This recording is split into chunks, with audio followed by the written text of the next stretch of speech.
Myth number 1, the Mexica Foundation myth. When we talk about the Aztecs, we're talking mainly about a group of people called the Mexica, who established their capital, Tenochtitlan, around 1325 AD.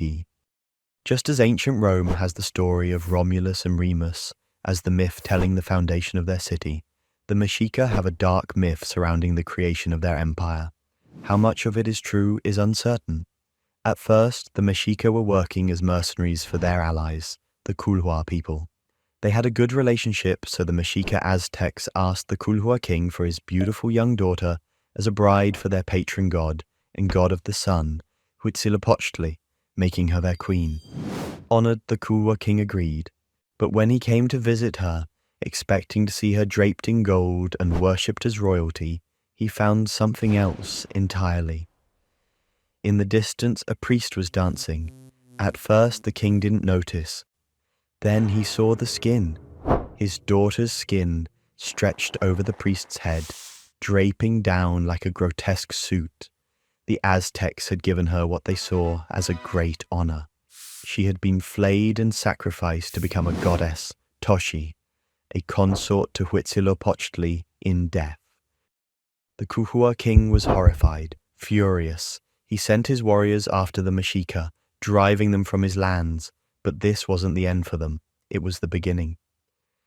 Chased into the marshes of Lake Texcoco, the Mexica found the sign Huitzilopochtli had promised them, an eagle perched on a cactus, devouring a snake. There, on an island in the lake, they built Tenochtitlan, the foundation of what would become the Aztec Empire. Myth number 2, the Obsidian Butterfly. Its papalotl, the Obsidian Butterfly, was a goddess of beauty and sacrifices via an obsidian knife. She ruled over the Tzitzimime, skeletal star demons with fanged mouths and hollow eyes, waiting in the abyss for their moment to strike. During an eclipse, when the sun was swallowed by darkness, a few of the Tzitzimime were believed to descend, slipping through the darkness to feast on living men and children. But at the end of an Aztec century, the Tzitzimime were even worse. In Aztec belief, there were 52 years in a century and 18 months in a year, with every month marked by ceremonies, festivals, and sacrifices meant to keep the gods strong.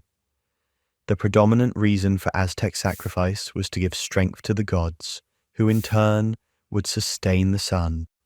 If the rituals were neglected, if the right blood wasn't spilled, the current sun would collapse, plunging existence into chaos, and when that happened, the Tzitzimime would descend.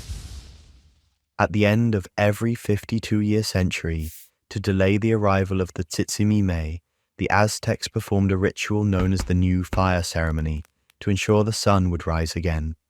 For this, they extinguished every flame in the city. A captive was then sacrificed, his chest split open, and a fire was lit in the hollowed space where his heart had been. They would then parade this around Tenochtitlan as a celebration.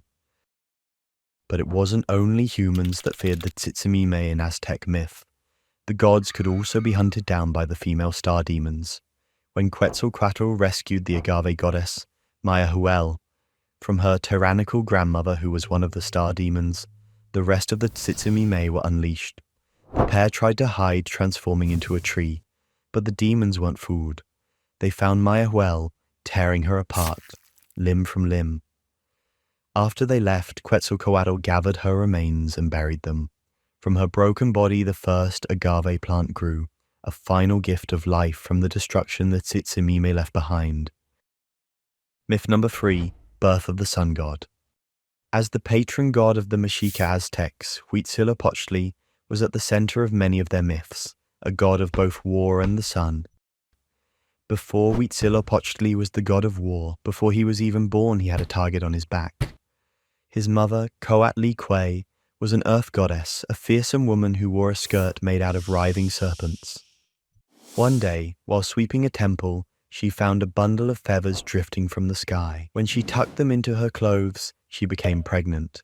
Her other children saw this as an unforgivable disgrace. Her daughter, Coyolxauhqui, and her 400 brothers, the Senzon Huitznahua, set out to kill her because of this. As a side note, it's not outright stated why they were so angry, but they probably saw this interaction as infidelity, which was looked on very unfavorably by the Aztecs. The punishment for adultery in Aztec society was often death, by either stoning or strangling. Whatever the case, they marched to Snake Mountain to execute Coatlicue. But inside her womb, her unborn son was waiting. Just as the assassins reached her, Huitzilopochtli was born fully grown, armed with a flaming serpent-shaped weapon, ready for war. He struck down all 400 of his brothers without mercy. His sister, Coyolxauhqui, put up more of a fight, but he overpowered her, severed her head, and threw her body down off the mountaintop.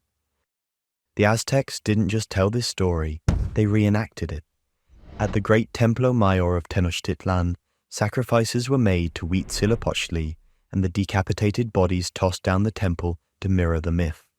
Thanks for watching this video. Did I miss any dark myths? Let me know in the comments below, and please like and subscribe if you enjoyed it.